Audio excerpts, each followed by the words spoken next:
They protect us. They defend us. They help us in times of need. But they're being destroyed from within. Last year saw more Army suicides than any year on record. Day Our son was just one of thousands of veterans that this country has lost to suicide. after day only to die here at home in their sleep. after day, He then used a pistol to take his own life. there is a hidden enemy at work, It's got to stop. and it's hiding in plain sight. The most dangerous enemy is the one you never suspect.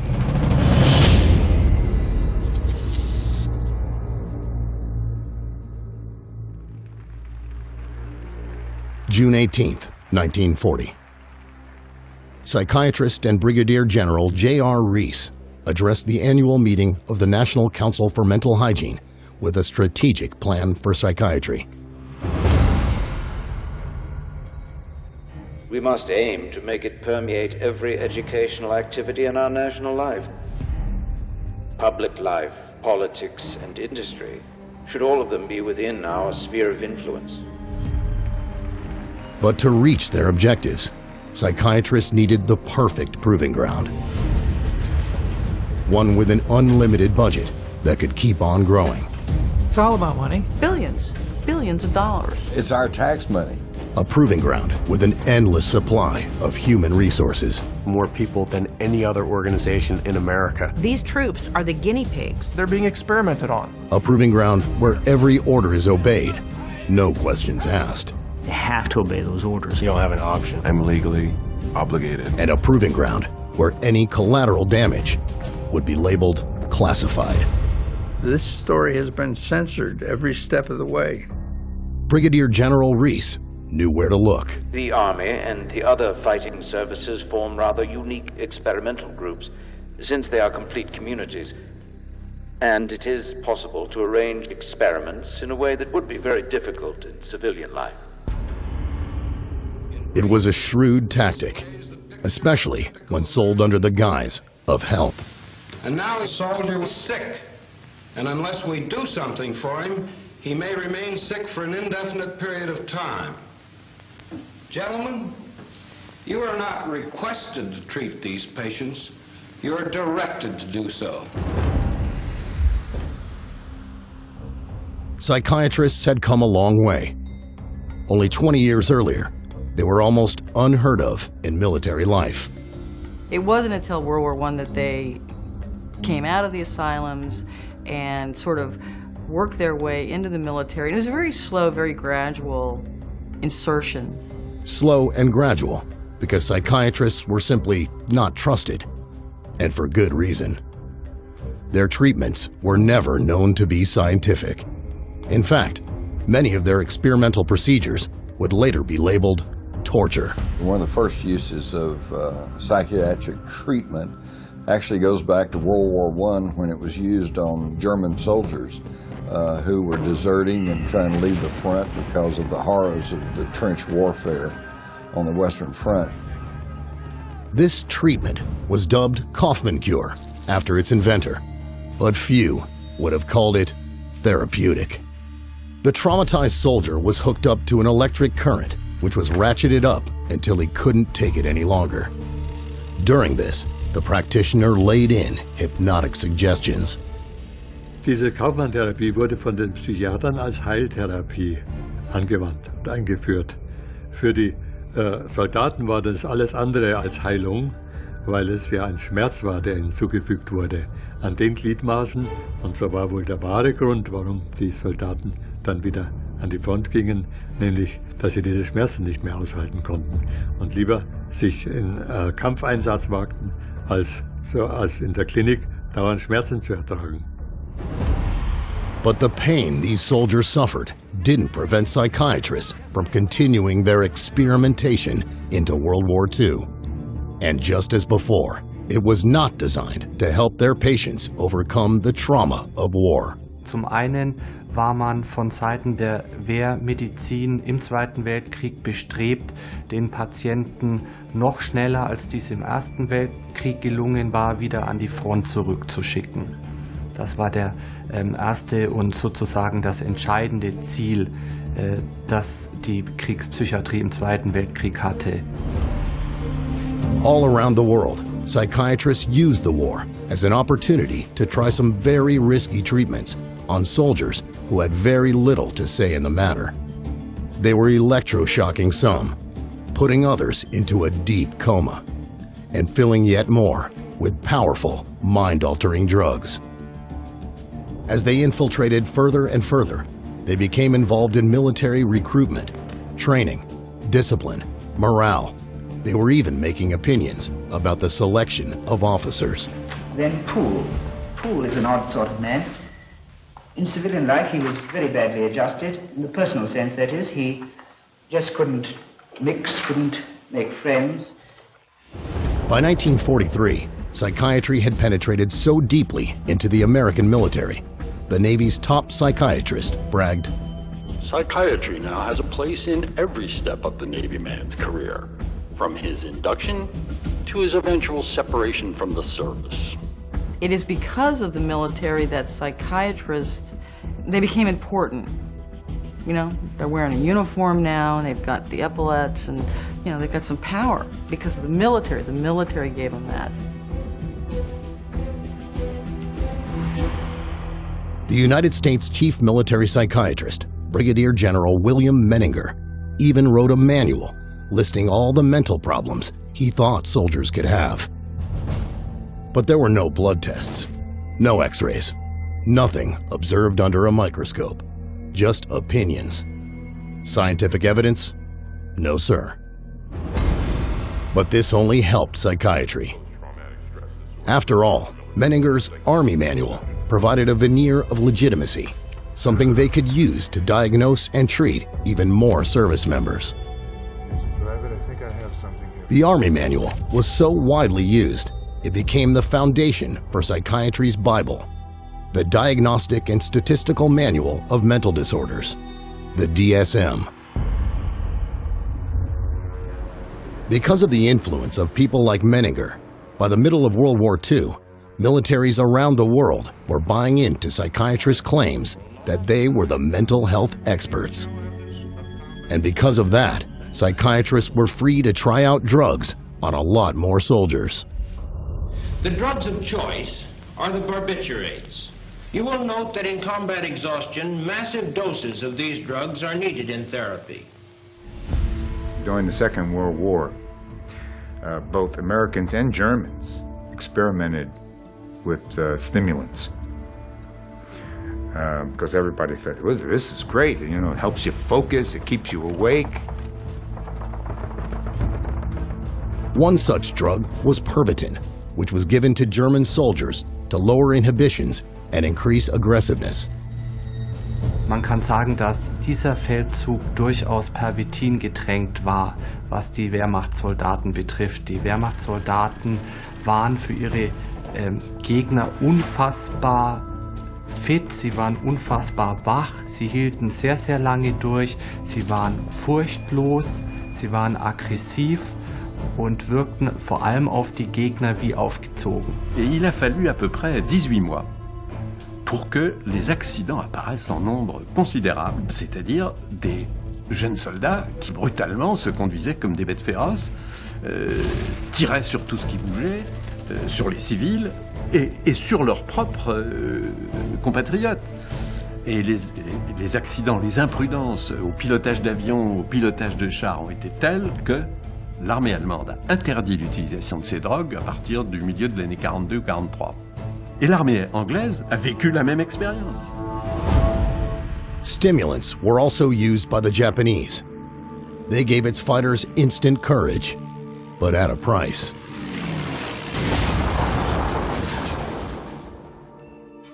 The soldier pictured here was a World War II torpedo pilot. 海軍の中の特攻隊員ということで、人間魚雷で有名な回天というものの搭乗員として訓練を受け、 The mission, to be placed inside a manned torpedo that would be manually detonated when close to an enemy ship. 海軍の中ではね、とにかく先行艇部隊、先行艇による特攻を、とにかく成功させるためにということで、海軍ぐるみでっていうかね、でもってとにかく搭乗員たちにアンフェタミンを投与させて作戦行動を成功させるということがもう行われてたということですね。Although he survived the war, the man's life was ruined. で実際に私の叔父も、帰ってきて、復員してきてからそういった形で今度メタンフェタミンヒロポン中毒になって、で今度ヒロポンが禁止されたわけですよね。今度は何になってか、もうアルコール、もう本当にアルコールはひどかったです。私も叔父がおばにね本当に暴力を振るうシーンっていうのは何度も見てますし、だから彼自身も実際に、自殺を3度図って。From the 50s through the 70s, psychiatrists in countries like Britain, the United States, and the USSR continued to use their militaries as proving grounds for an arsenal of new experimental treatments. American military psychiatrists used soldiers to experiment with LSD. The squad, composed of volunteers for the test, responded like well-trained soldiers, immediately and without question. The squad, all except the drill sergeant, now drugged with LSD. After a few minutes, the men found it difficult to obey orders. Even though they knew the dangers of this drug, British psychiatrists continued the LSD testing, this time on Marine commandos. Unknown to the troops, the drug was added to the water on the second day. At 11:40, the first effects of the drug make their appearance. The men no longer take cover, they relax and begin to giggle. 70 minutes after the administration of the drug, with one man climbing a tree, the troop commander gives up, saying, "I cannot do anything about this. I cannot control the men and I can take no action myself. I am wiped out as an attacking force." Soviet psychiatrists gave their soldiers God knows what. В советской армии я служил поваром, и обычно перед обедом приходил доктор, врач, и давал нам пакетик, чтобы мы сыпанули в борщ или там в кашу и размешали. Но мы обычно говорили, что это такое. Это нормально, это витамины. Но что это такое, я не знаю. Тем более, что мы, повара, обычно свою долю вынимали из котла до того, как приходил доктор. Up through time, soldiers continue to be given psychiatric drugs for uses never studied or approved. It's been one huge experiment. In the Falklands campaign, aircrew were given uppers and downers so that their flight duty quotas could be maximized. We've gotten reports that the Gulf War II pilots do take amphetamines, they do take dexedrine, and that at the nighttime they're given Ambien to bring them down so they can sleep. So they're continuously on this up and down kind of scenario. Certainly in the Iraq, Afghanistan wars, psychiatry has played a huge role, huge. Psychiatry is now an accepted part of militaries around the world. We're told we should trust psychiatrists, that they're the authorities. Only one problem, though. Things haven't gotten better. They've only gotten worse.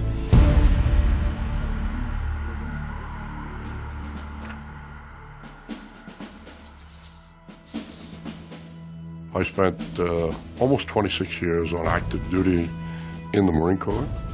I retired with the grade of Brigadier General. I was an Army captain in the aviation branch. I was a Staff Sergeant E5 in the United States Air Force. I was in the United States Marine Corps from 2007 to 2011. Florida Army National Guard. 31st Engineering Battalion. I was in aviation and military intelligence. Battlefield intelligence analyst. I was a U.S. Navy fighter pilot. Combat medic with an LPN license. So my nomenclature would be a 68 Whiskey Mike 6. I got out as a sergeant, non-commissioned officer, this past March. I didn't see the emergence of psychiatry in the Army up until I suffered my own injury. And then it was like, it was a flood. It was a flood of doctors, and it was a flood of meds. There's just as much stress on today's soldier as in the past. Long hours, grueling missions, extended periods away from loved ones. And when mental and emotional problems strike, there's no doubting their reality. But no matter where soldiers go for help, in today's military, they often end up in the hands of a psychiatrist. You can go to a chaplain, and a chaplain is just somebody that you can talk to. But I think part of the issue is that a chaplain is kind of obligated to route you straight to a psychiatrist if you mention any key words, you know? Like, yeah, I have been stressed out or something like that. If you tell a therapist you're depressed, they're going to send you to a psychiatrist. It's going to happen. It's just how it works. So they'll make a real quick decision on you have a problem or what the problem might be within just minutes. So 10 minutes, maybe 15 minutes, if you're lucky, 45 minutes in the office. Standard practice for a psychiatrist is first to diagnose you with a mental disorder. He might tell you that you have a chemical imbalance in the brain, even though he hasn't done any tests to prove it. And he never will, because there is no test. In fact, there are no tests for practically any of the hundreds of mental illnesses listed in psychiatry's diagnostic manual.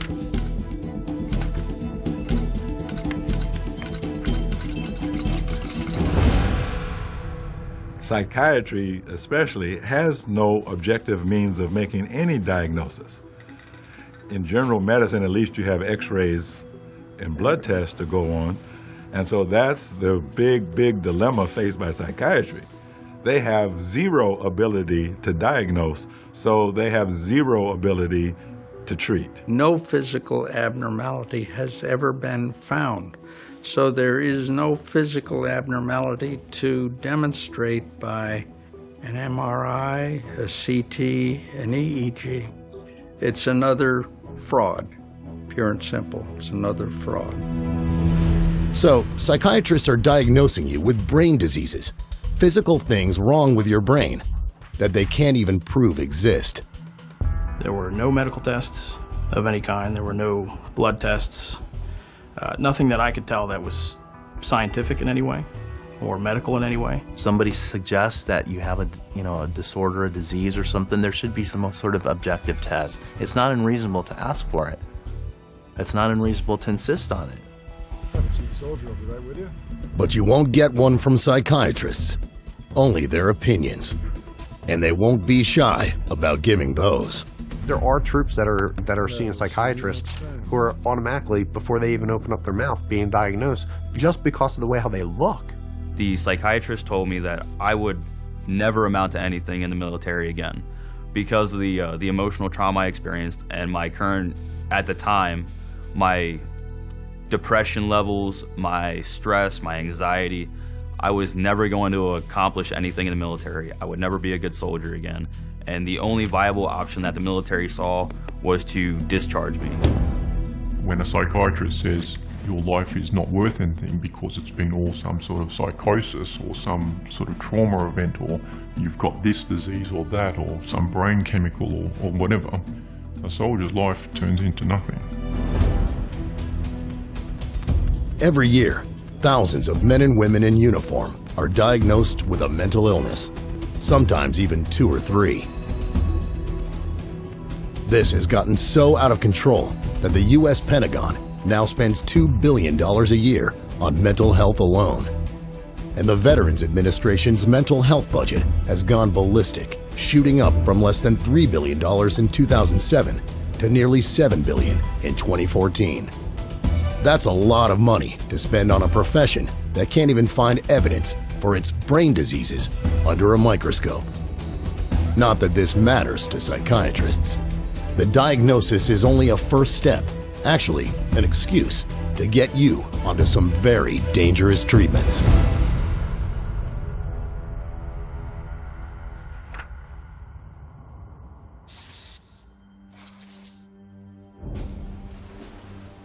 I joined the Navy when I was 17, and I retired. I was medically discharged, I should say, from the SEAL teams. I served my country with America's best in a time of war, and I had the honor of leading them.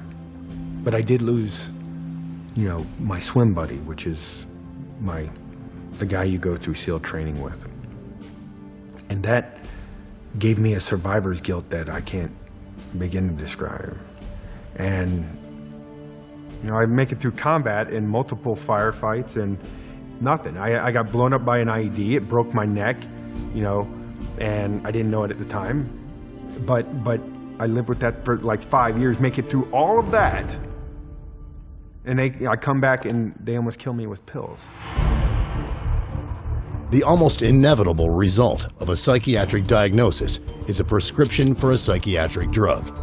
There's very little else psychiatrists do, and they've been prescribing a lot.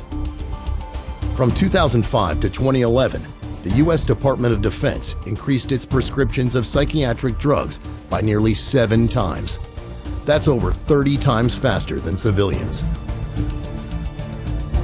The drug push is no different for veterans. Depression is a disease. We get this guy from the Veterans, I think the Veterans Administration or something like that. And he's basically telling you, if you are depressed, if you do something erratic, it's a disease. I mean, this guy's literally the loudest guy in the entire briefing. You know, very just in your face about it. And he's just basically saying, you know, if you're doing anything other than what you normally do, you have a disease and you need to be put on the system, you need drugs. We can control it with medication. And then right after that, they're gonna get prescribed whatever drug the psychiatrist seems fit rather than just being able to talk to somebody. No therapy, no lifestyle change. It's a straight line of how they educate these doctors in pharmacology, a symptom to a drug. Psychiatrists have no real idea of what their drugs are doing to the human body. But when it comes to handing them out, that hardly matters. My older brother got out of the Marine Corps, like I said, about a year ago. And when he went to the VA hospital to make his disability claim and talked to him, he told him that he had trouble sleeping. And he didn't tell me what they gave him, but he basically said they gave him a big bag of happy pills. So I came home on R&R from Iraq and got severely depressed. And they went and told me to go see Don-based psychologist, which then they prescribed me meds. He basically told me what was wrong with me and prescribed me with Zoloft, and that was pretty much it. I've been on Ambien, Seroquel, Paxil. That was one of the big ones. A very dangerous drug that I just think is very harmful, called Abilify. It kind of puts whatever meds you're on steroids. Wellbutrin, Zoloft, modafinil, methylphenidate, trazodone, Prazosin, and Ambien. Starts out with Dexedrine, Librid, Dalmane, Citalopram, Thorazine, Citalopram, Prozac, and effects are at the same time. Stelazine, Zoloft, Compazine, Seroquel, Cogentin, Abilify, Nodular, Wellbutrin, IV Amitol, Depakote, Artane, Xanax, Halperidol or Haldol, Klonopin, Diazepam, Adderall, and Librium. 5 milligrams to 300. 300 milligrams. 1,200 milligrams of lithium a day. Most individuals who would be given these drugs have no clue what the drug is, really, or what it can do to the mind, really. They just don't know. So it's a blind date, and and sometimes it turns out to be kind of an ugly one. The drugging of the military is off the charts, especially in the United States. In total, over the last 10 years, the U.S. government has spent more than $4.5 billion just medicating soldiers and veterans. In fact, in 2011, the Pentagon spent more on pills, injections, and vaccines than on Black Hawk helicopters, Abrams tanks, Hercules C-130 cargo planes, and Patriot missiles combined. The use of both psychiatry and psychotropic drugs has just ballooned in the U.S. military. Every soldier that I've talked to, every time they've seen a psychiatrist, they would prescribe them some kind of psychotropic drug right off the bat. I would say 60 to 70% of the soldiers we saw in our center were on medication. Let me give you an example. I was on a committee, a scholarship committee for veterans at a college, and they invited the VA psychiatrist to come in to give a talk about post-traumatic stress disorder. But at the very end, I raised my hand, I said, how many of your veterans that you see do you medicate? And initially he tried to skirt the answer. He said, I see the most difficult. And I said, we all see the most difficult. How many do you medicate? 98%. It's criminal. And it isn't much better in the rest of the world. I deal a lot with a lot of our soldiers within our NATO brothers and sisters. Canada, New Zealand, Australia, UK, Germany, France, Belgium, and even soldiers down in Italy and even in Spain. Each and every one of them have complained about the issues dealing with psychotropic drugs with them. I was stationed in Germany for a while. I was in Kosovo for a while. And they had talked about that, yeah, when they see the psychiatrist, they do give them psychotropic drugs. So it seems like it's a worldwide problem. A lot of our veterans have told us that when they went for help whilst they were still serving, they were then prescribed medication. It didn't help. Quand on envoie un patient chez un psychiatre, il ressort directement avec des molécules chimiques. Et ça, on commence à avoir les effets secondaires et on commence à avoir les problèmes. І справді, психіатри давали військовослужбовцям небезпечні наркотики, при цьому знаючи, що військовослужбовці мають в руках небезпечну зброю. Och någonstans så finns det ju någon drivande orsak till att vi skriver ut mer och mer piller. Men vi får ju inte det förväntade resultatet. But no matter the country, this is the military. And in the military, soldiers have no choice but to follow orders. When I'm wearing this uniform, if I'm ordered to see a psychiatrist, I have to go to see a psychiatrist. If I'm not in this uniform, I can tell them no.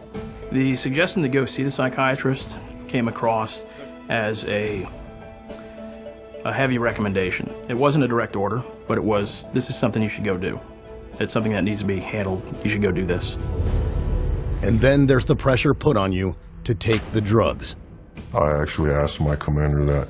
I said, do I have to take these drugs if is this an order?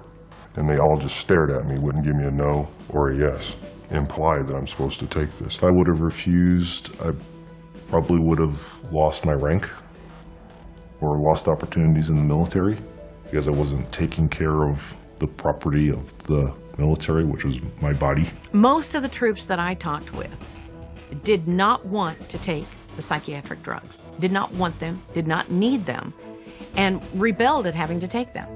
But they were told that if you don't take these drugs, you can't get your compensation and you can't get any more VA treatment if you deny the drug usage. So they did. I have heard that military personnel have been ordered to take these drugs. My response to that is, that's an illegal order, and I had that verified by a judge advocate general right here in Washington, D.C. It's illegal to demand that. If a psychologist tells you that you have to take it or you're going to lose your benefits, you need to report that psychologist to the proper authorities. Officially, 1 in 6 American service members is on at least one psychiatric drug. But here's the thing. According to the Armed Services Committee of the United States Senate, no one knows how many drugs are given to soldiers downrange.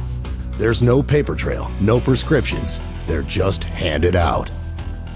Fact is, the amount of psychiatric drugging in the military is probably much, much higher. particularly when so many qualify for psychiatry's biggest diagnosis-drugging combo of all.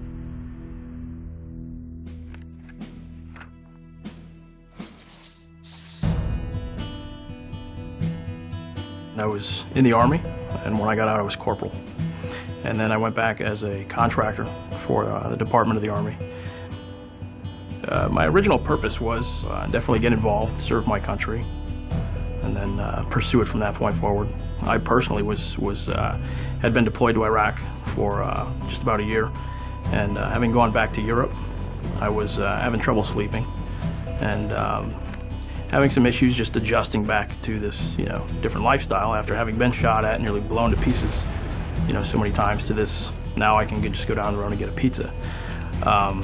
And one of my officers recommended I go see a psychiatrist. Within 10 minutes it was, so you're probably bipolar, most likely ADD, and PTSD. The visible effects of combat stress have been mentioned by ancient writers like Homer and Herodotus. The French called it mal de pays. The Germans, Heimweh. In Spain, it was estar roto. Whatever they've called it, centuries of militaries have acknowledged that sometimes the horrors of war can be too much for soldiers to bear. It used to be considered a nervous reaction, an expected part of combat.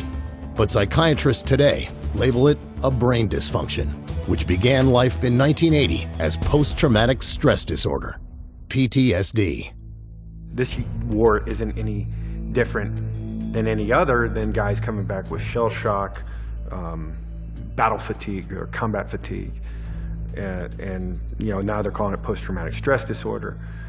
It's been around forever. And like their other disorders, it wasn't found through scientific testing. It was lobbied for by psychiatrists and voted into Psychiatry's Diagnostic and Statistical Manual. Literally voted in. Today, it's military psychiatry's most popular diagnosis, and it's spread rapidly into the civilian world. The goal is to combat post-traumatic stress disorder, or PTSD. Helping veterans with PTSD. Soldiers' post-traumatic stress disorder. I was diagnosed with PTSD. PTSD. How many times do you hear PTSD in the media now? People really don't understand it, I don't think, and we're just trying to assign a label to people, our soldiers and sailors that are coming back from these very horrific events that they're being witness to. People who suffer from post-traumatic stress are reacting to a traumatic event in a normal fashion. What we believe is that the military is treating veterans in particular with post-traumatic stress as though they have a mental illness. We don't believe they have a mental illness. We believe that they're wounded and what they need is healing. In PTSD, psychiatry has created a disease. They speak of it as a disease just as they speak of generalized anxiety disorder and clinical depression as diseases, but none of them are actual diseases. If someone shows up in my practice and they say a psychiatrist or other doctors diagnosed me with post-traumatic stress disorder, I would actually ask the patient, well, okay, what tests were done to establish that diagnosis? And they'll think about it and they'll realize that nothing was done. They just got the opinion of whoever the practitioner was. Certainly there is stress that goes along with combat. When you put a soldier into an environment where he's not getting sleep, he's being shot at, friends around him are getting hurt or dying, that's going to cause some bad side effects. Sure, those phenomena exist, but that doesn't then equate to, well, let's drug him. There's nothing fake about the horrors of combat stress. But for psychiatry to invent a medical-sounding brain dysfunction to convince you to accept their supposed treatment, and then they continue to expand its definition wider and wider.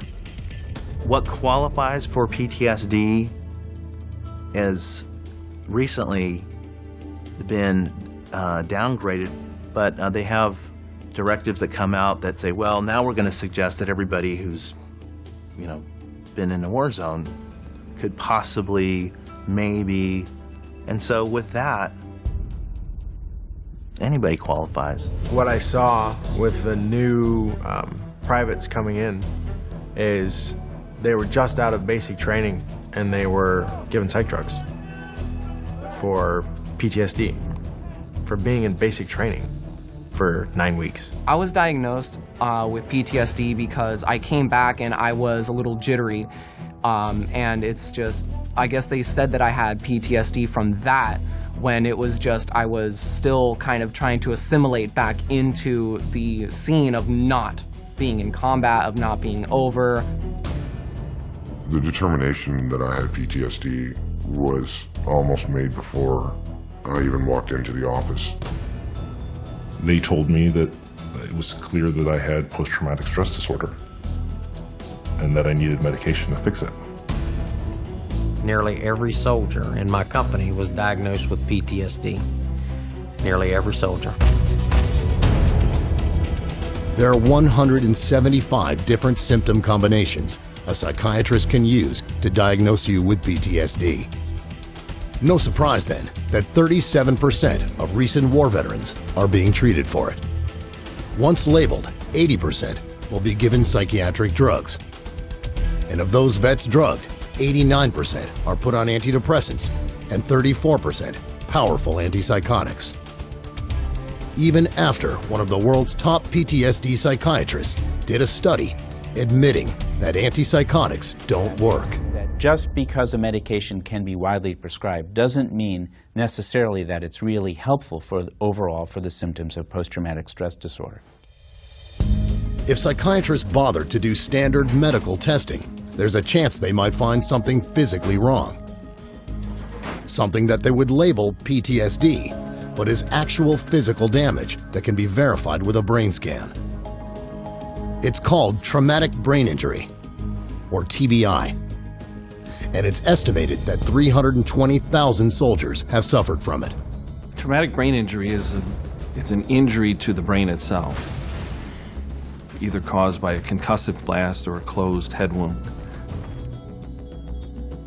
There's some difficulty determining between traumatic brain injury and post-traumatic stress because the symptoms tend to mirror each other. Inability to focus, short-term memory loss, difficulty with rage or anger. You're talking about a physical injury, an actual brain injury, as opposed to a mental health, a condition. You know, it's the two absolutely, totally separate things. I'm handling a Gulf vet who's got traumatic brain injuries. He's labelled with PTSD, and he's got a lump of shrapnel in his head, you know? So, hang on, you don't get lumps of shrapnel flying into your head and embedding in your skull do not leave you with no effect on the brain. The brain's going to take a real hammering from that sort of thing. Of course, most psychiatrists aren't going to spot TBI because they don't check for it. Instead, while the real problem escalates, they'll mask it all with medication, which can make things far, far worse.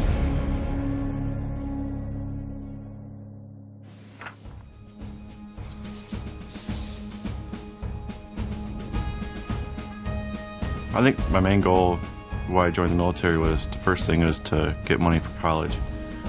And then all my friends were going in and they were having a blast with it, and I just really wanted to do something with my life and not just stay here in a small town and not do anything. I served in 2 branches of the military. I served in the Marine Corps and also the Army, and got out as a specialist also at 84. When I was in the Marine Corps, I never went and saw a psychologist, but when I was in the Army, they told me I had to go see one. At that point, he diagnosed me with PTSD and prescribed me Prozac and Warabuchin in Iraq, still carrying a weapon, still in the combat zone. The psychologist said that my anxiety and depression, everything, stuff like that, should actually go away. And actually it did not, it got worse. The life of a soldier is demanding. You're trained to be alert, decisive, and focused, and in top physical and mental shape. It's a necessity. But psychiatric drugs can make you combat ineffective. Psychiatrists know this but still claim they are therapeutic. Here's the reality. All psychiatric meds are mind-altering drugs. People don't put that together, but they're mind-altering, and they have side effects, disastrous side effects. One of the most significant problems about every psychotropic drug that I can think of, the stimulants, the tranquilizers, antipsychotics, mood modulators, are unpredictable. I can give the same drug to 20 different men, and they'll have 10 different reactions to it. No one, not even the prescriber, knows what will happen with a psychiatric drug. Each one is different, and each has a long list of side effects written in small print on its package insert. My friends that take the drugs that I'm prescribed have very bad balance, a terrible memory.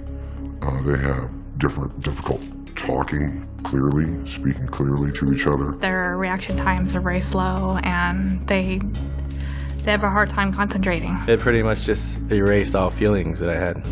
So I was just there. A lack of motivation, really. I just stopped caring. I was constantly demotivated, very worn down all the time. I was constantly sleepy, like not tired, just sleepy. I could stop doing something and instantly fall asleep. 1 minute you can be on patrol, next minute you'd be asleep.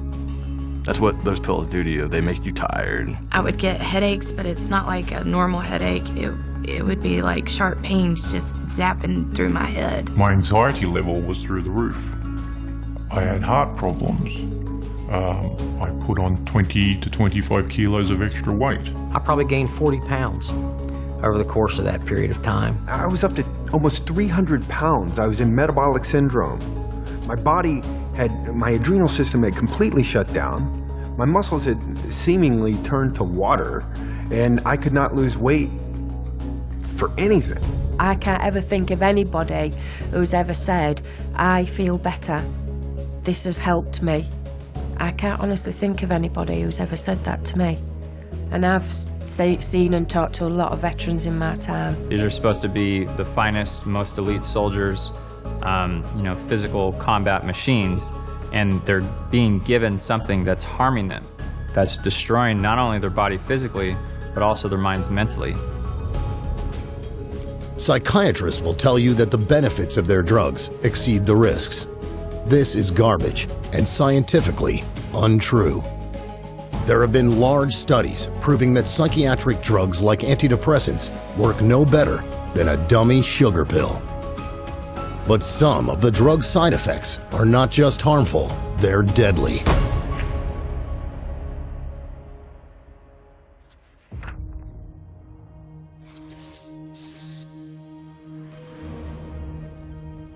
On top of all the terrible side effects you can experience with psychiatric drugs is the strangest fact of all. They don't cure anything. So what do? They alter your behavior by deadening your feelings. This not only prevents a person from sorting things out, but numbs them to the world around them.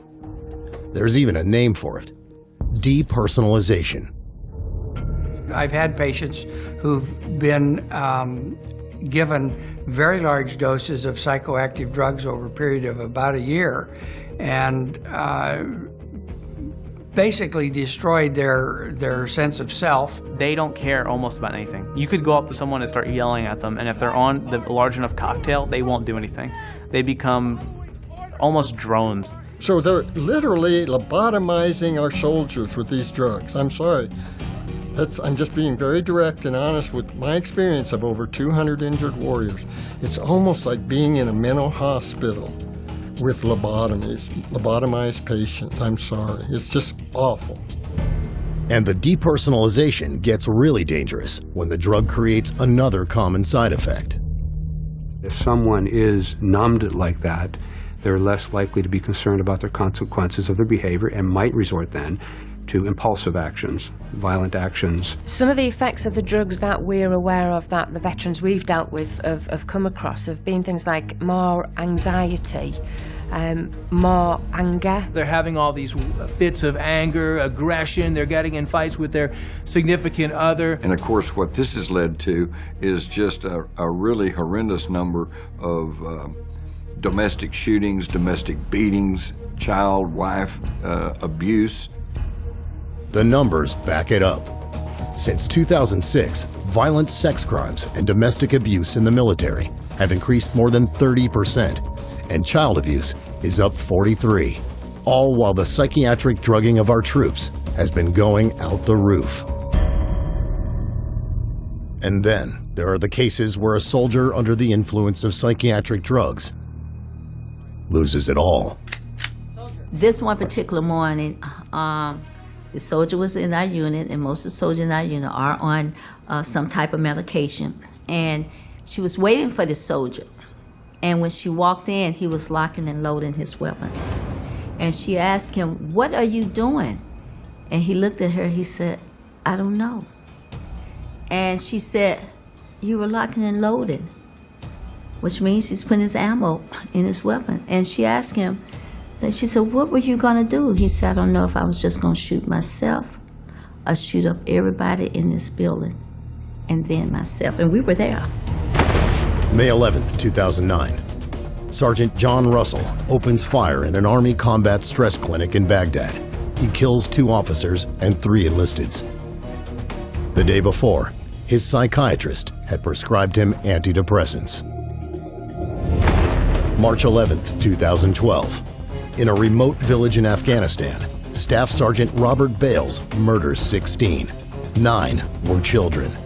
Before his murder spree, Bales had snorted the psychiatric drug Valium while also drinking alcohol. September 16th, 2013. Navy veteran Aaron Alexis brings a shotgun to Washington, D.C.'s Navy Yard, where he kills 12 people in cold blood. According to reports, Alexis had been prescribed the antidepressant trazodone. He talked about it. He said he went to the VA and they would give him some medicine. These are just a few of many in the hands of mental health professionals just prior to committing horrific acts of violence. There's Army Private First Class David Lawrence, who murdered a Taliban commander in his prison cell while on Zoloft and trazodone. Terrence Tyler, a former Marine who gunned down 2 co-workers, then himself, at a New Jersey supermarket. He had been diagnosed with major depression and was taking Prozac. And Eddie Ray Routh, who murdered a decorated Navy SEAL. He had just gotten out of a mental hospital 4 days earlier, where he had been treated for PTSD. Drugs and weapons do not mix. Okay, it's a recipe for disaster all by itself. They're seeing things different. Their mind has been altered. Their brain has been altered. Their judgment and reasoning is not what it would have been without these medications. It's the mind that makes the decision of when to shoot and what to shoot. It's the mind. If you alter the mind and you imbalance the mind, which is what psychiatric drugs do, you change the results of who or what gets shot on the battlefield or at home after the battle is over. Psychiatric drugs don't cause violence only in soldiers. They provoke people from all walks of life to commit deadly mass shootings in our homes, workplaces, and schools. Then there's the matter of what they might do to themselves.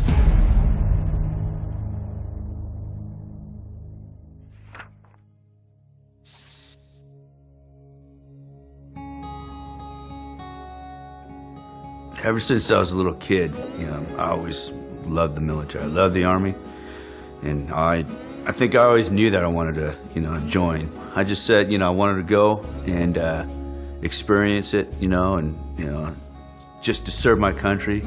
And then I went to the recruit station. I said, I want to jump out of airplanes and ride motorcycles. And right then they said, we got a job for you, But, I did it and it was good. It was right after combat. So, you know, I started getting these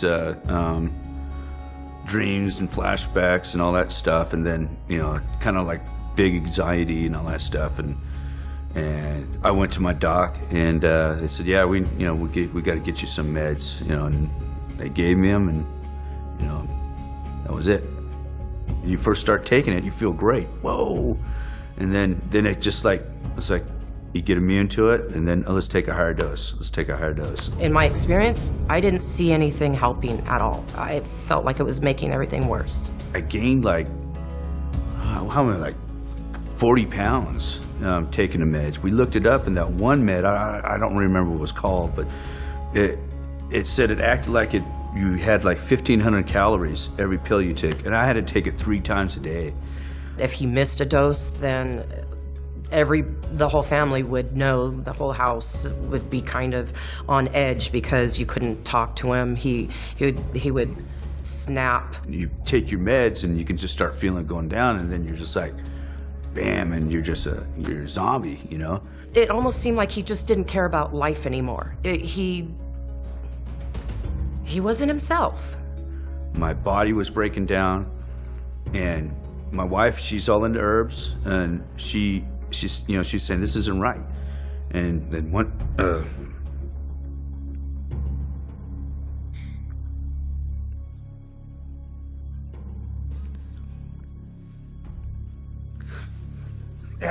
I was all fucking drunk, and you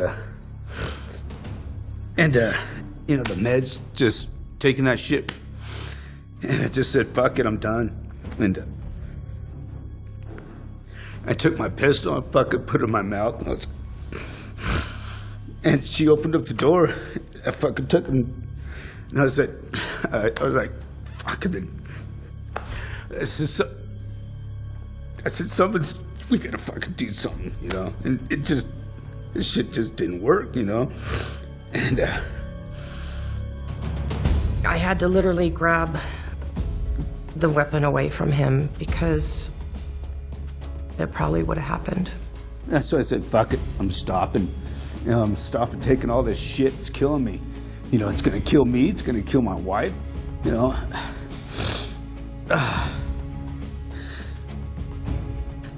That was the straw that broke the camel's back. It wasn't working, and something had to be done. I didn't want to lose my husband. I didn't want him to kill himself, and I didn't want to be killed as well in the process. I knew I wasn't me.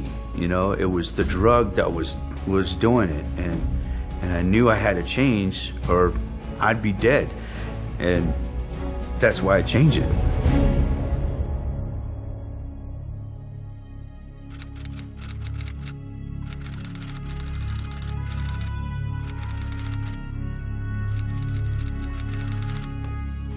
There is a huge problem with suicides in the military. Since 2002, the rate in the U.S. ranks has almost doubled.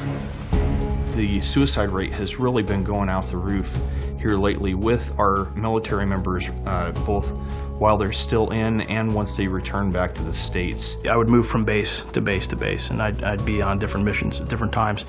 And one minute I'm on a base and I'm having lunch, and I'm being asked, hey, did you hear about those 3 guys, those 3 soldiers who committed suicide? It was a black eye on Fort Bliss. Soldiers were dying left and right. Preventable deaths, we're talking suicides, we're talking about these soldiers getting in their cars or motorcycles going 150 miles an hour and, you know, hitting a median. Family violence, it really spiraled out of control. With all this happening, psychiatrists continue to hand out psychiatric drugs in volume, drugs well known to increase violence and suicidal thinking. My psychiatrist at the time had issued me a recommended gabapentin, and I took one, and I think within 30 minutes I had thoughts of suicide. They started me on a really low dose to build it in my system. But even the low dose, I was still feeling side effects of suicide, depression, anxiety. I did notice that there was a lot of times that I thought, you know, that it would just be better to be dead than to keep living like that. And I look back on it now, and I do realize that it was the meds. Yes, there can be reasons for suicide in today's military that don't involve psychiatric drugs. But it would be stupid to ignore the drug's influence. Just ask the troops with boots on the ground. I was military police, actively working as a police officer on the military installation.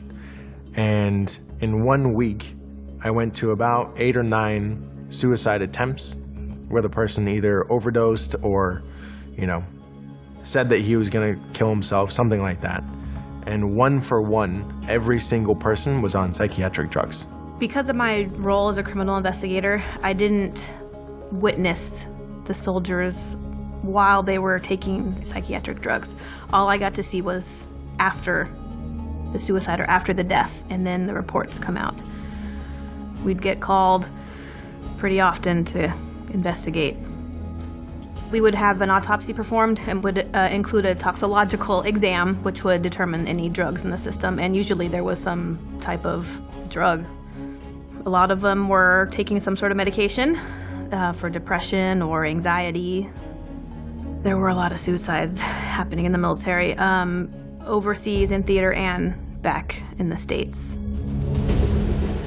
From 2009 to 2012, more U.S. soldiers died by suicide than from traffic accidents, heart disease, cancer, and homicide. The U.S. Secretary of Defense called it an epidemic. So, yeah, it's a problem. Some have claimed that this is because of the stresses of war, but 85% of military suicides never even saw combat, and 52% never deployed. Meanwhile, the competence of military psychiatrists is never even questioned, and it's resulting in suicide attempts such as this one. My son joined the Army. He wanted to make a career and become something. He was still sweet and more normal when he came back from Iraq, even though he had, nervousness in crowds and PTSD. He was not different in personality as far as, to that degree like what we saw later on the drugs. And so when Michael said, hey, I'm having anxiety issues, I said, you need to go tell them. Well, and that's what really began his journey. That was the worst step, in my opinion, that we could have ever done. It started off with 1 drug and went to 2. With each successive symptom that he got a new drug. And we noticed that he started to go down in personality. It wasn't our son anymore. It was, anger, slurred speech. It was surreal because the person I was talking to wasn't even my son. He was unsure of himself. He didn't have any will to do anything. At one point, he had stopped brushing his teeth, drinking water, eating, because he didn't care. He didn't even know that he was that way. And I researched and discovered that our soldiers were being medicated and that they were committing suicide from it. So I printed all my research out and I handed it to my husband. And I said to my husband, tell me what you think of all this research. And he came back to me and said, if my calculations are correct, there's a pattern here that matches our son's behavior. And if my calculations are correct, he's just about ready to commit suicide. I was in the dollar store and he called me and said, I don't want to upset you, but I want you to know Michael's okay, but he tried to kill himself. And he put 2 IVs in his arms and he bled out in the bathtub and he was drawing in his blood on the walls. He didn't even know he was committing suicide. So his cognizance, his reason, was already usurped by these pills. They take away who you are. And he wasn't the same. We had the hospital check him and they found at least 9 drugs in his system. And they're just the ones they tested for. They were giving my son drugs that had black box warnings, said, if you're under 25 and you're taking this pill, your risk of suicide is going up 50%. Risk of suicide. But they were still giving the pills. What he went through was so horrific, it's hard for him to talk about. But he allows us to speak because he wants to save his comrades. He wants to save others who are going through the same thing, who are being drugged with lethal cocktails. Me speaking as Michael, knowing the things that he has said to others, he would say, stay away from the pills. It's a dead end. Psychiatrists claim their drugs save lives, but they rarely discuss the serious risk of suicide. Why don't they? Because those black box warnings for 18 to 24-year-olds, that's the age range of nearly half of all deployed American soldiers. And yet, the use of psychiatric drugs in the U.S. military has soared 76% since 2001. That includes antidepressants that psychiatrists hand out to soldiers to prevent suicide. There's no evidence that drugging stops suicide. The reason I'm saying this is because it is alleged that if somebody is suicidal, you should medicate them. Except there's no evidence that medicating somebody who's suicidal is going to prevent suicide. There's substantial evidence that many drugs actually promote suicide. And last year, within the DoD, there were 349 suicides among military personnel. That's almost one a day, literally one a day. That's more suicides than were killed in combat. And the military is very concerned. In fact, in 2009, Fort Campbell, Kentucky was actually closed down by the base commander for a time because they were having just an inordinate number of suicides. Suicides on Fort Campbell have to stop now. The last I heard, the VA was getting close to 450 calls a day to their suicide hotline, which they set up years ago to handle the amount of veterans that have suicidal thoughts on a daily basis. 450 calls a day. It's a problem that has echoed through the halls of government. One of the biggest concerns I have about the military is the inordinate number of suicides that have taken place among active duty and those who've left the military. 3 years ago, I got Congress to hold hearings to examine the relationship between suicide and increased use of medications, and there was a direct parallel. The amount of suicides were increasing proportionate to the amount of medications being introduced. So, do antidepressants cause suicide? Of course they do. So, don't blame the soldiers. Don't blame the military as a whole. Blame the corruption of the military by the psychiatric industry that is peddling false, dangerous medicine, that is peddling a kind of modern-day quackery, calling it treatment, but delivering suicide. And as bad as it is in active duty, veterans have it far worse. They're killing themselves at a rate of 22 a day, one every 65 minutes. But do psychiatrists ever consider stopping the drugging? No. Instead, it's an all-out assault.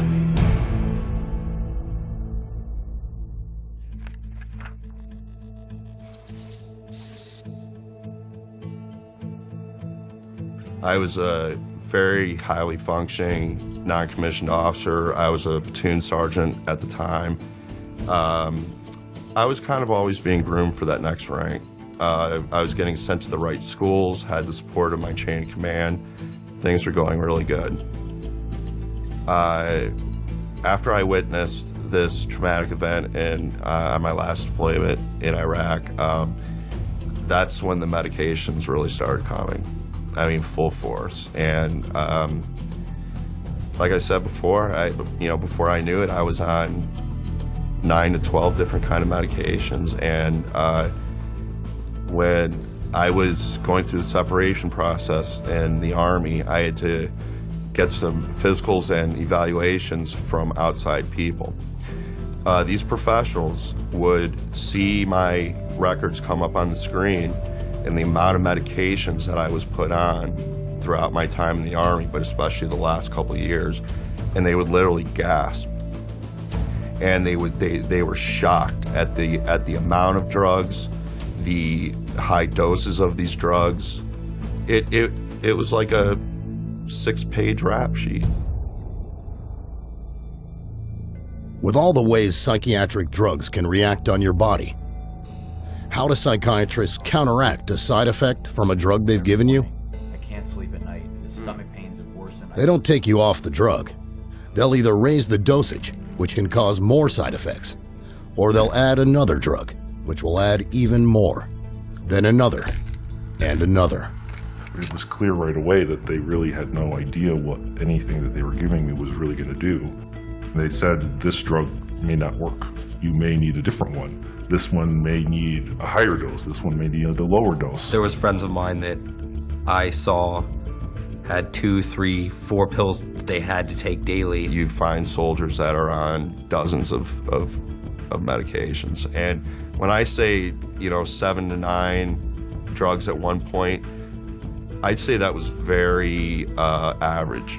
I've heard as high as 14. I know of some troops, personally, who were given up to 20 different drugs. It's kind of depressing if you look at the number of medications that I've been on.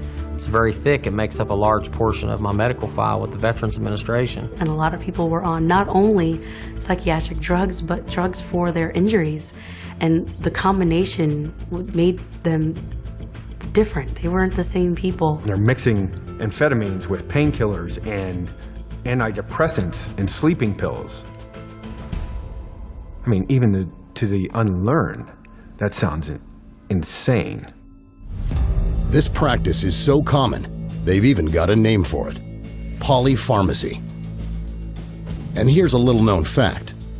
Many of these drugs have never been tested in combination, which makes those taking the drugs little more than guinea pigs.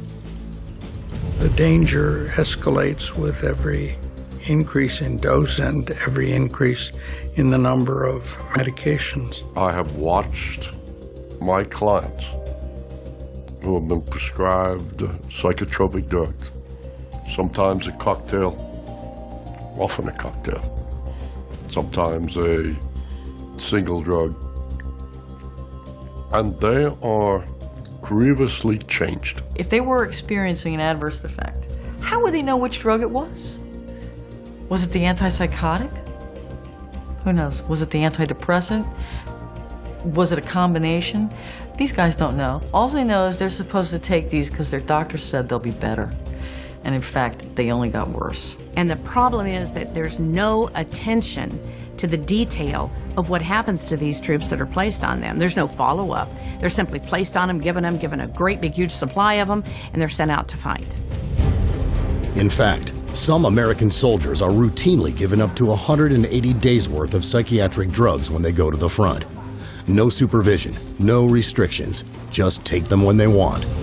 And what happens to it when they go into combat? Are they sharing with their friends? Sure they are. That's why I've been told by social workers, corpsmen, medics, that 90% of the troops in combat have at one time or other taken some type of psychiatric medication. It's just a grand, crazy, insane pharmaceutical roulette that's being conducted at the expense of our nation's sons and daughters, really.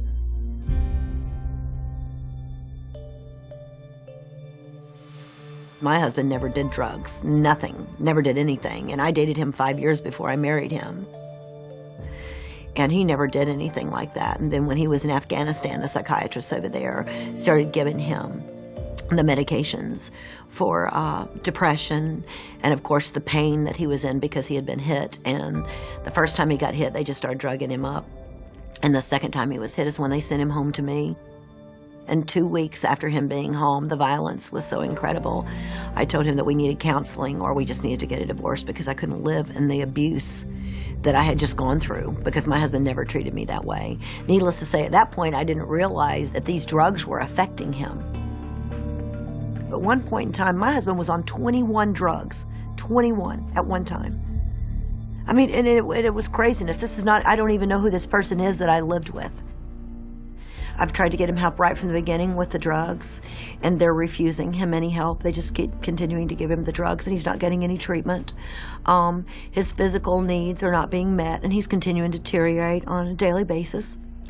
The whites of his eyes are now yellow. They have a yellow tint to them. His skin color is green and gray, and this happens often.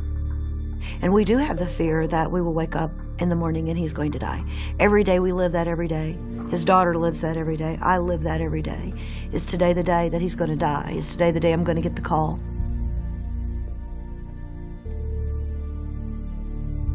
They need to give me my husband's life back, is what they need to do.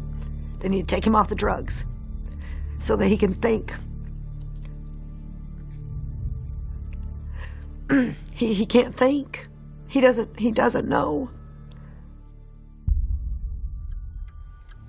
The horrible reality is that once on these drugs, it's hell to get off them. You can get addicted to some in as little as 2 weeks.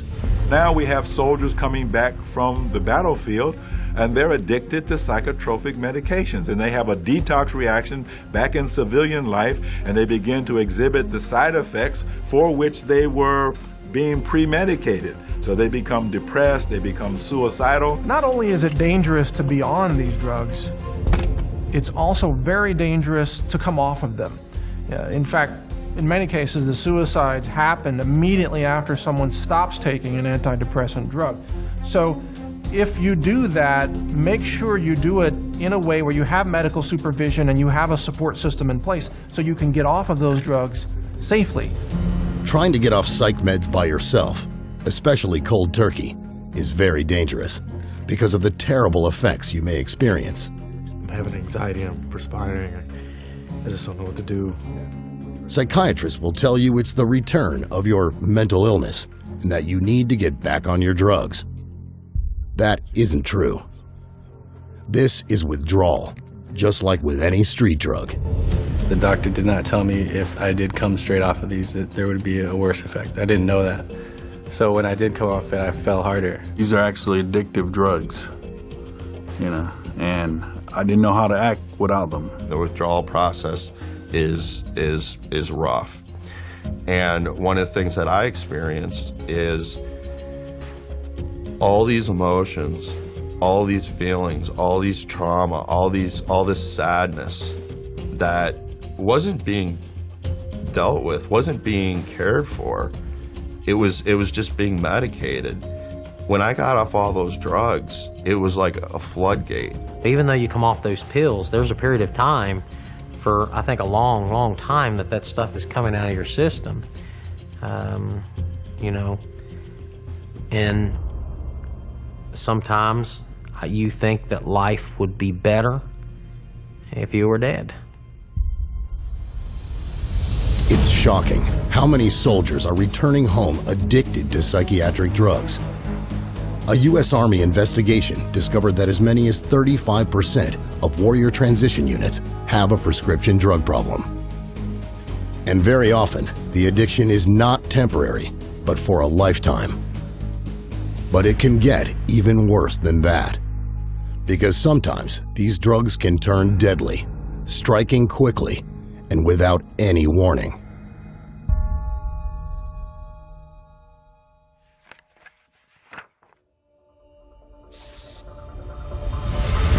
Gunnery Sergeant Chris Bacchus survived the assault on Baghdad, a deployment to Afghanistan, and a second tour in Iraq. What specifically killed your brother? He died because he mixed narcotic drugs. Whenever he had an issue with them, they would increase either the dosage or the potency of the individual pill. A bomb couldn't kill this Marine, but a bottle did. Chris Bacchus had 2 antidepressants, 2 opiates, and the anti-anxiety drug Ativan in his system. A total of 27 different prescriptions were found at the scene, most of them recently prescribed. The autopsy said it was the drug interaction that killed him, something any doctor worth his salt could have predicted. The case of Chris Bacchus would turn out to be no different from hundreds of others. Only 450 miles away, Stan and Shirley White celebrated the safe return of their son, 23-year-old Marine Corporal Andrew White, from the combat zone. Little did they know what would happen when he went for help to a local veterans hospital, only to be diagnosed and then drugged. Andrew's behavior really started to deteriorate. We saw more and more withdrawal. We saw anger issues. At one point, he slept for 2 or 3 days at a time. The psychiatrist, their solution to his deteriorating condition was to increase his medications or to change the medications. On February 12, 2008, Corporal White died in his sleep. Didn't even move, just died. The coroner's report said it was an intoxication of these drugs. Did not mention, but his heart stopped beating. Andrew being 23, being very healthy, not having any major issues, you shouldn't die in bed. He was one of 4 veterans, only in their 20s, who were found dead in bed in West Virginia within just months of each other. It took a dogged investigation by a neurologist from San Diego to find out why. I tried to understand how they could have died, what the mode, the mechanism of death could have been. And these dead in an undisturbed bed were cardiac. Suddenly the heart stops for some reason. Tracking down every lead, he discovered that each had been diagnosed with PTSD, and all of them were taking the same potent cocktail of psychiatric drugs. Came across literature on the antipsychotics, and they said that the antipsychotics have a particular danger. They can stop the heart suddenly. And here these veterans, all 3 were on a combination of drugs which can cause or lead to sudden cardiac death. Might this not be the tip of an iceberg? Might there be others? And to make a long story short, that list grew to 250, 300, and today it is 351 probable cardiac deaths. The risk of sudden cardiac death makes those drugs truly unfit for human consumption, and yet they're being used like jelly beans in the military. Yeah, we're watching me here, Devil Dog. Another of those cardiac deaths was 21-year-old Corporal Chad Oligschlager. Are you getting that? It's machine gun fire. We don't know where it's coming from. But no worries. We have our sandbag structures. Carry on. Chad was hilarious. You know, super smart. Super smart. He was a lot of fun. You know, he played sports, you know, all of that, like any normal kid was, outdoors all the time. He was willing to make friends and talk to everybody. So that's kind of, you know, what caught my eye in the beginning as well. So he was just fun to be around. This Native American has no comment. Well, he told me the reason why he wanted to join the military was that if he went, then maybe his children wouldn't have to go. He really felt like it was his duty as a citizen to participate. When he came back, we realized he was different. He had asked his commander that, you know, he wanted to seek counseling. He needed some help because he was having problems dealing with what he had done over there and what he saw on that first tour. All right, the reason I'm down here and not up there is because as soon as the IED went off, we were talking about a possible trigger man. We don't know where they are because we never know where they are.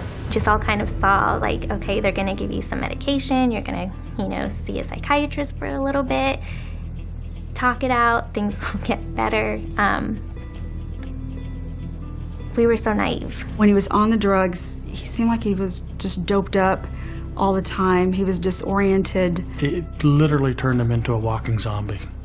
I mean, after he would take that, and you know, and he was real adamant about making sure he took his medication on time. It just felt like the medication made him forget what he was doing, made him forget some things that had happened in the past. We'd be talking about stories and he wouldn't believe what I was telling him. And he'd take Seroquel and then 10 minutes later be going back to his pill bottle and say, well, I gotta take my medication. And it's like, you just took it.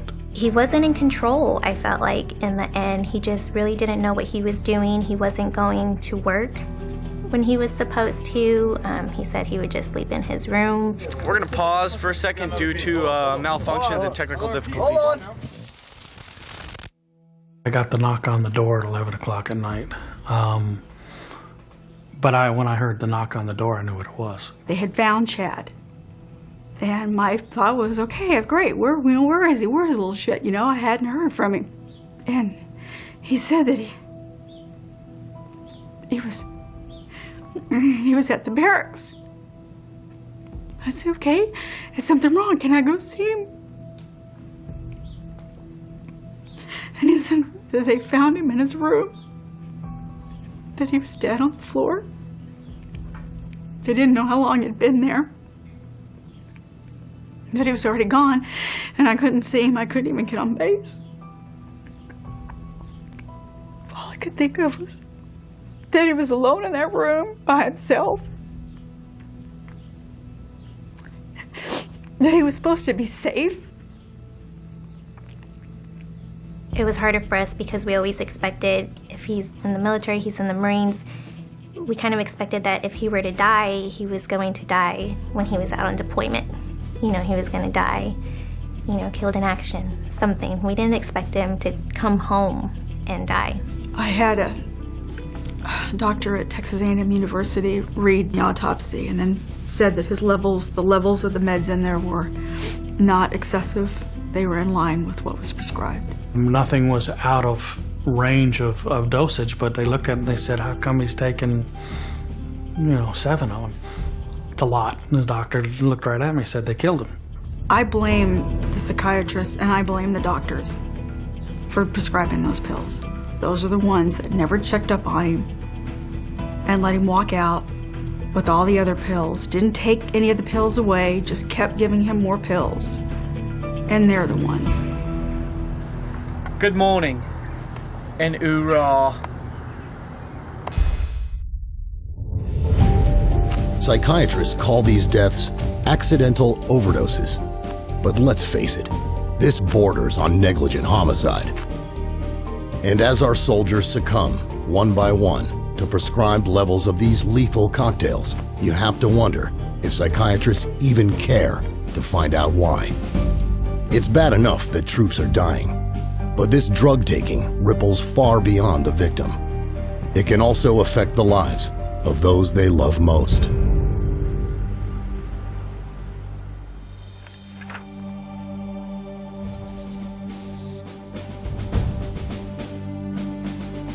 I was with the 101st Airborne Division. I was assigned to them doing gun truck and convoy security, Operation Iraqi Freedom. Came out as a captain. I've got a total of 26 months in combat. When I came out, returned home from Operation Iraqi Freedom, anyone that marked that they had seen combat or had seen someone killed or had participated in combat operations directly, it was mandatory that you went to mental health. I myself was prescribed Prozac, Depakote, and at one time Zoloft. One night, and I'll never forget this as long as I live. One night I had laid down and I'd taken my pills, and I took a shot of Jack Daniels. At that time I had my children staying with me, so I didn't get drunk or anything like that, didn't drink overly heavy, and for some reason I decided to sleep on the couch this time. And I can remember opening my eyes and not being able to move my arms and my legs and literally feeling like I was choking to death. And my son, who was 13 at the time, He came in, obviously I was making some noises, and he shook me so hard that I fell off of the couch. And that kind of woke me up. But literally I felt like I was dying. And I can't help to think if my son wasn't there to wake me up, would I have been a statistic? Maybe. Active duty or veteran, a soldier on drugs can negatively affect the rest of his family. What we're seeing is that now this label of being broken and disordered is not only being utilized with our troops, but it's now also extended with their families. You hear stories about these young children that are living with a deployed mommy or a daddy who just can't handle the deployments. So what happens is these troops that were deployed come home, whether or not they saw combat doesn't matter. They're still being forced to take a subjective questionnaire, psychiatric questionnaire, and based off of the results are getting told to do these drugs. And when they take the drugs, they become somebody that's different than what that child remembered them to be. Now that child has to deal with coping in a way that is very different than what they had to deal with when the parent was initially home. That child can't handle it. So what happens? Mom and dad says the child needs to go see somebody for help. The child goes seeks help. The child gets the same drugs that mommy and daddy's on. Instead of dealing with the problem the right way, it's a lot easier to give a kid a pill, which ultimately destroys that young mind and ultimately erases somebody from society when that child commits suicide.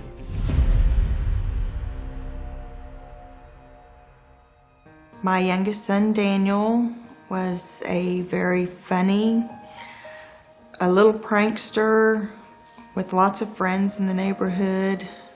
He was loved by his teachers at school. We would go out fishing or hunting or just playing around out in the woods. So were able to spend quite a bit of time together whenever I wasn't gone on training or deployment for the Army. Daniel began having trouble sleeping very shortly after he left, and he was worried that his dad wouldn't come home. He was worried that his dad was going to get killed. And we saw the psychiatrist for 10 or 15 minutes, and he prescribed something to help him sleep, and also Celexa. Well, when she started telling me about the medications, I was very concerned.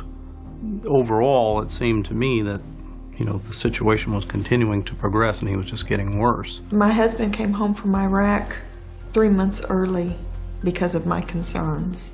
I was very concerned at the personality change to becoming much more withdrawn and sad and depressed. He was having some bizarre behavior. He began cutting himself at school, and he began having hallucinations. Well, he never had any of those behaviors before being put on the drugs. We were all here at the house. He was out of our sight for 10 or 15 minutes, and he had snuck in and went and he'd gone into his room, and I sent James to go find Daniel to help me in the yard. And he did. No, what was your emergency? We need an ambulance. What's going on? My little brother hung himself. Okay, what's his name? Daniel Rains. My mom is performing CPR right now. Okay, let me transfer you. Don't He was an innocent little boy who was just worried about his dad, who prayed every night that his dad would be safe, and that his dad would come home, and that angels would protect him. But there wasn't anybody to protect my son. Psychiatry in the military took our youngest son from us and ruined our family. Children are a huge target for psychiatrists. 1.9 million of them have a parent in the military, and 1 million have had a parent deploy.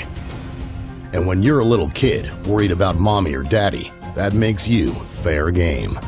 The numbers of children who have been put on drugs within the military TRICARE system is astounding. You know, it's just exploding. So it has an effect, a ripple effect on the entire family unit. Now, today, we're finding out outpatient psychiatric treatment for children of deployed active duty service members has reached an all-time high at 2 million visits. How many drugs are these children being forced to take now? Whatever it is, it's high. According to a study in the Journal of the American Academy of Child and Adolescent Psychiatry, 91% of all kids visiting a child psychiatrist come away with a psychiatric drug. Is this really what we want for our children? You have to wonder why, with all this failure, psychiatrists keep hurting people, drugging them, addicting them, creating violence and suicide. It is for the most disgraceful of reasons.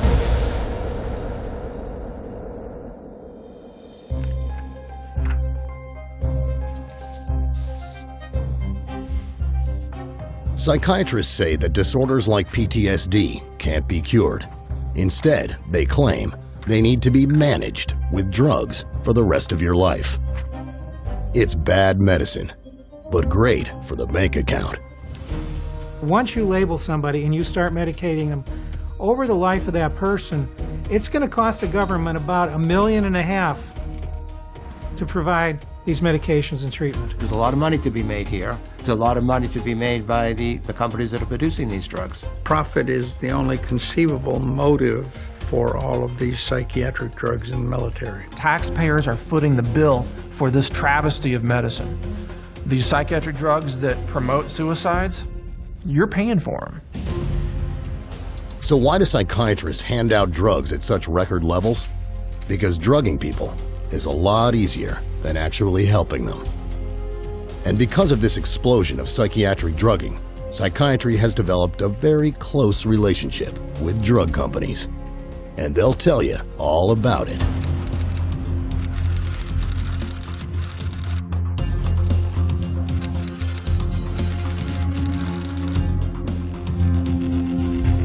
Unfortunately, almost everywhere you look, you'll find financial conflicts of interest. Take Matthew Friedman, a psychiatrist and executive director of the VA's National Center for PTSD. Not only has Friedman been a paid speaker for 3 different drug makers, he also sat on the scientific advisory boards of the pharmaceutical companies that make Paxil and Zoloft. And guess what? These happen to be the only 2 psychiatric drugs approved by the US government to treat PTSD. And then there's Dr. Elspeth Cameron Ritchie, until recently, the top psychiatrist in the US Army. She praised the antipsychotic Seroquel for being very useful for the treatment of anxiety and combat-related nightmares.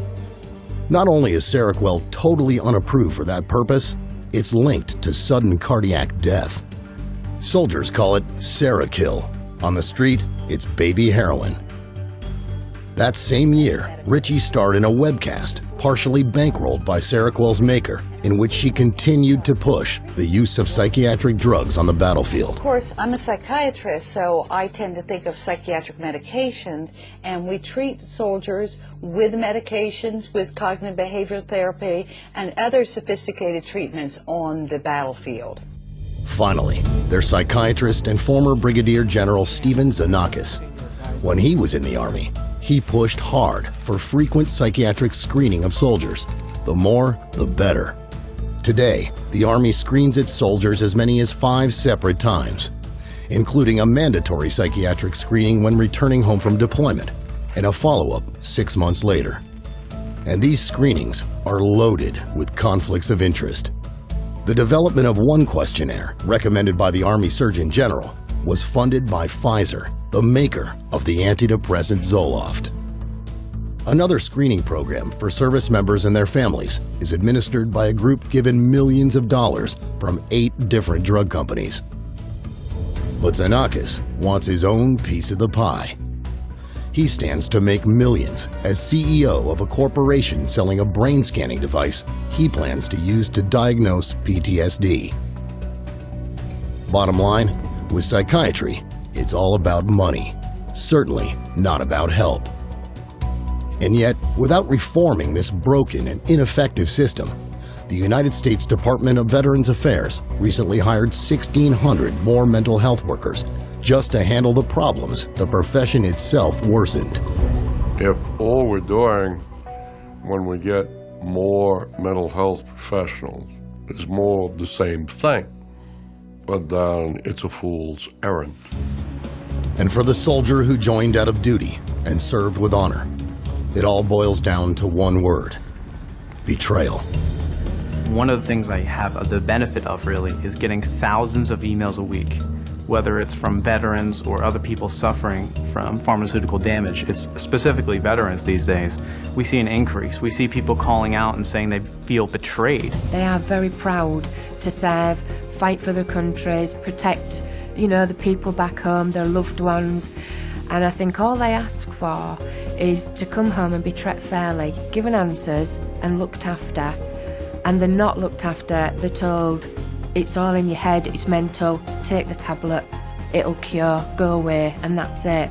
And I think that is betrayal. For a word to use for those people is an understatement. It's the deepest betrayal of a human being to kill them while claiming you're treating them, to call it medicine and deliver death.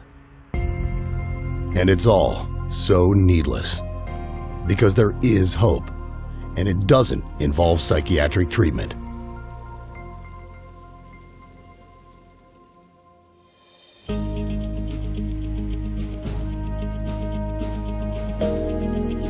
Look around, and unfortunately, you'll find a world saturated with psychiatry. But there are safe, effective, and workable solutions, and they can be found. The main word for soldiers, and not only soldiers, but anybody suffering from any type of so-called mental illness, is that there's hope. That there's hope out there, there's solutions out there, things are available for you to get your life back, to not have suicidal thoughts, to not end your life, and it does not include psychiatric drugs. There is a way to solve this. It's to get rid of the drugs and start treating soldiers like human beings, not lab rats. That's the solution. The vets who get over their war wounds do it on their own, do it with friends, do it with colleagues, do it in support groups. They're doing it separate and distinct from the medical interventions. If you talk to lads, when they get together, they help one another, they support one another. They are aware of fellow feeling, fellow understanding. Psychiatrists, by having the opportunity to disrupt that process by using drugs, can often disrupt it rather than support it. A soldier does need help. He needs care and love and friendship and, whatever else is going to make him feel better personally, but he does not need psychotropic drugs. True medical care can begin with a full, searching, physical examination by a competent medical doctor to check for any underlying injury or illness that may be causing emotional distress.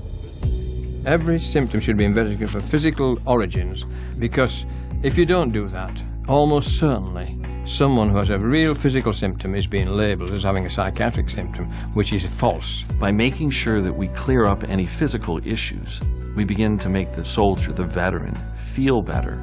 Once they begin to feel better, they feel better physically, they feel better emotionally, and they're able to deal with some of the issues relative to the traumas or the stress that they were under while in combat.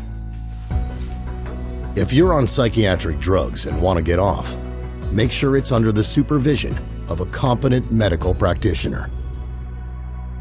Getting off the drugs is one of the best things that I've done, and because it's helped me out. It helped me be back being Mike Mezin, and it really saved my life. It's transformed my life, but at the same time, it's also made me look real hard at the damage that those drugs were doing me while I was on. And it was that type of incident that catalyzed my resolve to aborting the system that I was in and moving forward with a non-pharmaceutical approach, which has been phenomenally successful for me. I'm not the same person. But there are still many soldiers right now very much at risk for being ordered onto psychiatric drugs. That's why it's vitally important to know your rights. There is an obligation for the service to take care of our sons and daughters that are sacrificing themselves and giving an oath to defend the Constitution with their life. I mean, that's a big deal. The command may say you have to go to see a psychiatrist because we believe you to be unstable. So does he have to show up for the appointment? The answer is yes. However, once you go into that therapist's office, you are not required to participate in that treatment. So on occasion, I have people that call me and ask me, can I refuse this or can I refuse that? And I say, absolutely. Underlying this right to refuse is one of the most important rights of all: informed consent. Informed consent means you have the right to be informed in advance of all risks and benefits of the proposed psychiatric treatment, any alternative treatments, and the option of no treatment at all. Do active duty and military have a right to informed consent? Absolutely. But these soldiers, sailors, Marines are not informed as to all of the consequences of these medications, because if you were truly informed as to the consequences of taking these drugs, would you really take them? And the answer is most likely no. Informed consent is just one of many rights you have under the Military Code of the United States. Numerous other countries also offer informed consent rights, but it is up to you to demand it. Get involved and tell others about these rights. Many courageous survivors of military psychiatry and their families are speaking out right now, and they could use your help. I don't want another family to experience what we've experienced. Unfortunately, that's happening. This is an outrage. What's going on here? Are these young people just guinea pigs? Apparently so. My daughter was a guinea pig, and she's gone. One of Tony's last things, he always told me, just keep speaking up, Mom. Even if you only help one person, just keep speaking up. My goal is not just to tell Anthony's story, but I feel it's a story that's not unique. It's something that's happening to so many of our troops. As an advocate for my son and an advocate for wounded veterans across the country, our group that I work with, we're trying to make a change in that direction. So we made it our mission that we're going to tell everybody we can and have the website have as much information that we can. We've got to get the word out to our soldiers. Don't take these drugs. Don't take these drugs. It's the beginning of the end. Immediate action is needed, not just in the United States, but around the world. More British soldiers and veterans committed suicide in 2012 than were killed in battle. Same thing for the relatively small Australian military over the past decade. 20% of the deaths of German troops abroad are from suicide. And the Russian military has a suicide rate 65% higher than the rest of the entire country. So, what is the solution? Get rid of psychiatry and mental health.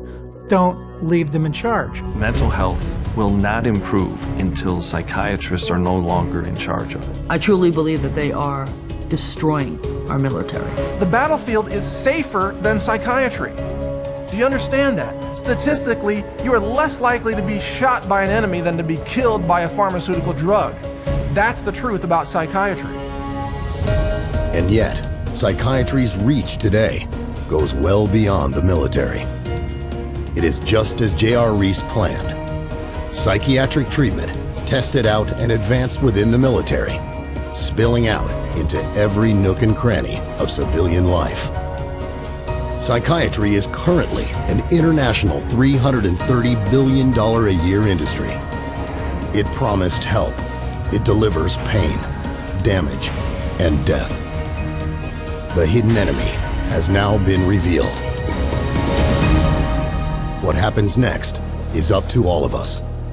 You've got the facts. Fight back.